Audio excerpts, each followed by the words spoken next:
Very interesting. In the beginning of Parshas Beshalach, the pasuk says, "Vayi Beshalach Paro esa'am." The terminology "Vayehi," the Gemara Megillah and Yud Beis teaches us, comes to relate. It refers to something where there's trouble, there is a distress, a type of hardship of some sort. So the obvious question is, what is so negative? What is so difficult about Paro redeeming us from Mitzrayim? Seemingly, that's a very good thing. Another interesting question is, what does this mean when it says "Vayi Beshalach Paro esa'am"? Who sent us out of Mitzrayim? Was it Pharaoh or was it Hashem himself? So what exactly is the idea over here? Who sent us out at the end of the day? We know it was Hashem. So then what's the explanation of the pasuk that says that it was Pharaoh? How do we know that it was Hashem, by the way? Because the pasuk says, "Vahi be'etzem hayom hazeh hoitzi Hashem es bnei Yisrael me'eretz Mitzrayim al tzvos," and the pasuk in Shmos Yud Beis Nun Aleph clearly relates that Hashem took us out of Mitzrayim. And even Bilam himself knew, Kel moitzim Mitzrayim b'midbar in Chav Gimel Chav Beis, that Bilam himself knew that Hashem took us out of Mitzrayim. That being so, what is the explanation, the simple explanation of our opening pasuk of the parsha that says Vahi Beshalach Paro esa'am, that Paro sent it out? Furthermore, the whole parsha is named Beshalach after the fact that that Paro took us out, that Paro redeemed us, so to say. But we just see from the other pesukim that it was Hashem. Balak also said, "Hine am yotzim Mitzrayim." Balak acknowledged that it was a nation that came out of Egypt, and Bilam said to him, "They didn't go out themselves. Hashem took them out." Look at Rashi over there. So what's the explanation? How can we say "Vahi b'shaloch paro asa"? Rabbi Yaakov Galinsky explains that the first question answers the second. Hashem brought the people out of Mitzrayim with a strong hand and an outstretched arm, and with great judgments, as we say in the Haggadah on Pesach, which is coming up in a few months. But what did they actually see? The people saw,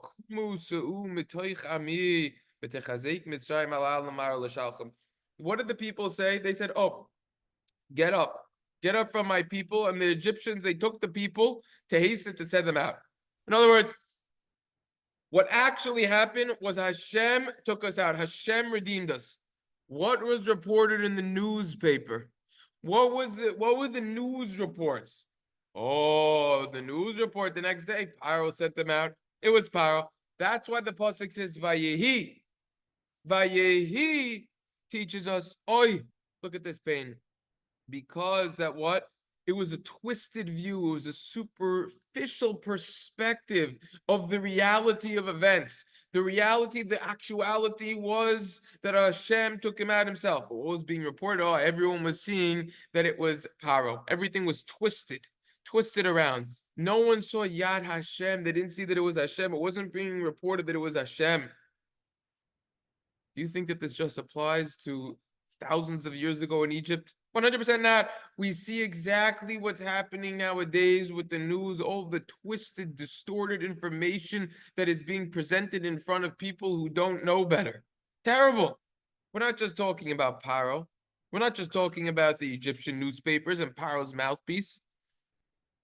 It's about our own viewpoint, our own outlook in every single area in life. In Mir, there was a town in the Grodno region, and every single week there was a market day. And the farmers in the surrounding area would bring their produce to sell it. They could purchase certain items and bring them back home. So an old-fashioned bus made its rounds along the villages, and it was around the region. And what happened? The farmers got onto the bus with the baskets, with the packages.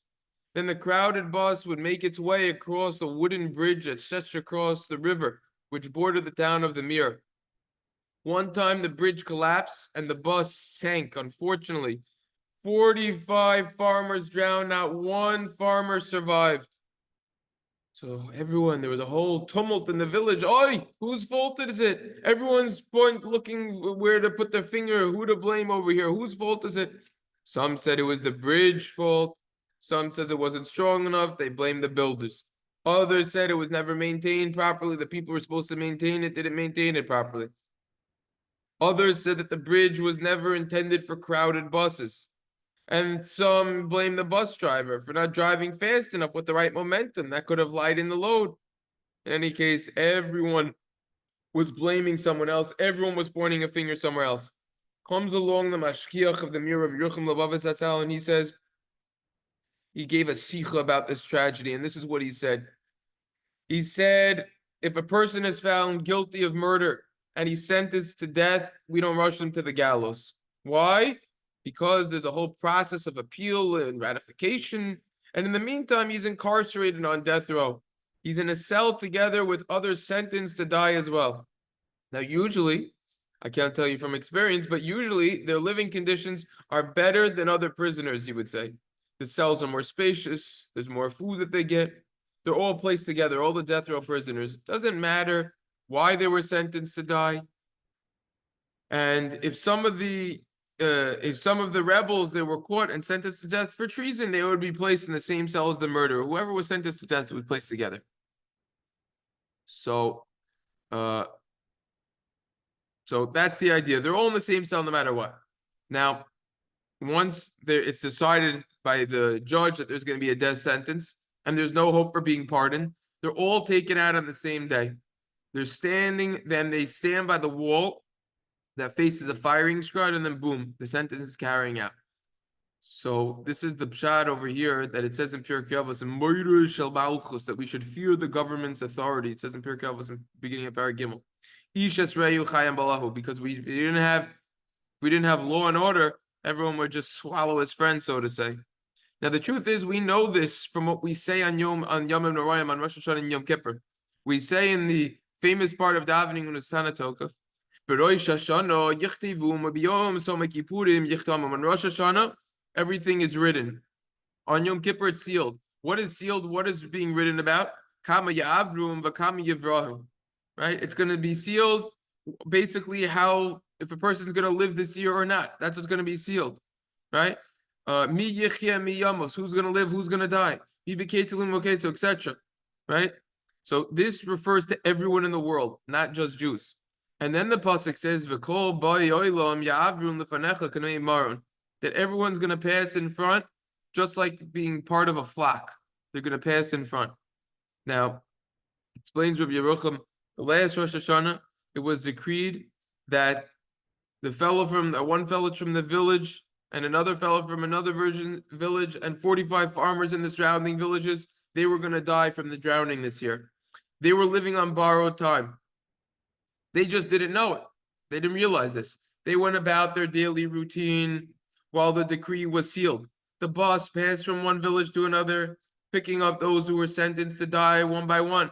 And then it completed its route, and then they began to cross the bridge in order to carry out the sentence. In other words, look at this. Look at this incident with the bridge collapsing through the lenses of the Torah. The Torah lens is they were destined to die, and this was Hashem's way of killing them. Just recently, the helicopter crash in Philadelphia, Washington, D.C., the plane with 50 people collided into the military helicopter over there. It was all decreed before. All decreed, whatever reason it is, it was decreed. That's the lenses to look through. The ink is still wet on this idea, just instead of buses supplying to helicopters. That's the idea over here. Now, this is what it was. It was a heavenly judgment. You won't see this written in the news. Read up on the news. Go. Every single source you want about those two incidents which just occurred within the last week, with the helicopter in Philadelphia, or the private plane, the small private plane, and with the incident in D.C. over the river with the P. I forgot the name of it. Pomona, I think, or something like that. I don't remember the river name. But the point is, read up about it. You're not going to see that it was decreed upon them. They're not going to say that. It's not going to be in the newspaper. No one would think this way.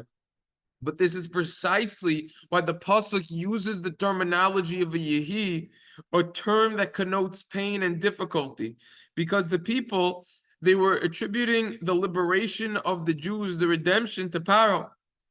Think about this. It's mind-boggling. We're talking 10 plagues. We're talking about nisim v'neflos, all different sorts of wondrous acts, splitting of the sea, all of the miracles that happen, and people still are saying, oh, Pharaoh will redeem them over here. That's called twisted thinking. That's called pain. That's called vayehi. But the truth is, there could be no greater lesson than reading the news. And we can learn, we see from the news, and we see from these instances how the decrees of heaven are actually going into effect. In the Sana Tokef, it continues, Mi ba'maye, mi ba'esh. Who's gonna die by water? Who's gonna die by by fire? Look at California this year. Who's gonna die by fire? Water. Look at what's happening. Floods. Who's dying by waters? Kids drowning to death in a pool, in an ocean, in a bath. You got to be careful about this. Mi bacherev and mi bachaya, it says in the Tefillah. Who's gonna die from sword and who's gonna die from wild animals? We see stabbings, people stabbed to death. Who's going to die by sword? We see bears snatching kids sometimes. Who's going to die by wild animals? People don't even realize people are dying of starvation and of thirst, of dehydration. Do we even know what's going on in Africa and other places in the world? People are dying out there. They have nothing to eat. Think twice before throwing out the food or taking a bigger portion than you're going to eat. Mi barav, mi bagefa, mi barash, mi bagefa, mi bachanika, etc. So the idea over here is we have to be able to see through the news report to realize that everything is coming through the Yad Hashem, through the hands of Hashem. So let's take two groups of people. The first group of people, they are learning Musar Svarim, Shari Tshuva, Chayvas Halavavos, Orchos Sadikim, Mesios Hasharim, etc. They're learning right before Ma'ariv, every single night before Ma'ariv. Another group, what are they doing before Ma'ariv? They're reading the newspaper. Question: which one of these groups will daven Ma'ariv with greater fervor? Which one of these groups will have more kavanah when they daven Ma'ariv? With the feeling that they know that they're davening Ma'ariv with their lives and that everything is decreed above. The obvious answer, it's the first group. Why? Because people, after just reading a newspaper, they might not even daven at all, let alone with kavanah. The newspaper reports everything from the perspective of how our pasuk opens up. Vayihi Beshalach Parshas Beshalach, that Pharaoh sent out the nation, not from the perspective that Hashem brought us out of Mitzrayim. Pharaoh himself, after all of this, didn't even admit. So anyways, so that is something that we need to keep in mind, using the right lens, using the right perspective, and looking at it in the right way. That's the message that we learn out from the beginning of the Parsha. It should be pointed out tangentially. If you take a look at the Orach Chaim HaKadosh, he provides several other reasons why the terminology Vayihi is being used, as well as why the pasuk says that Pharaoh sent them out when really it was Hashem. That's that. Okay.